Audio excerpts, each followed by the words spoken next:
हम किसी से डरा नहीं करते, हम बनारसी हैं गुरु, हम पर भोलेनाथ का साया है। हमारे लिए महादेव ही सब कुछ है, बाकी सब मोह माया है। ओम तत्पुरुषाय विद्महे महादेवाय धीमहि तन्नो रुद्रः प्रचोदयात्।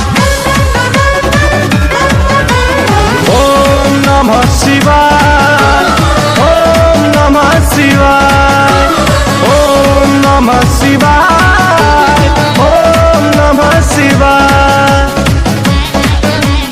ओम त्र्यंबकं यजामहे सुगंधिं पुष्टिवर्धनम् उर्वारुकमिव बन्धनात् मृत्योर्मुक्षीयमामृतात्।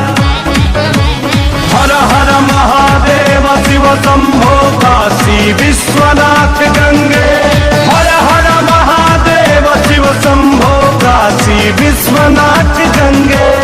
गरज जाए गगन सारा, समंदर छोड़े अपना किनारा, हिल जाए जहान सारा जब गूंजे महाकाल का नारा। हर हर महादेव। अकाल मृत्यु वो मरे जो कर्म करे चांडाल का, अरे काल भी उसका क्या करे।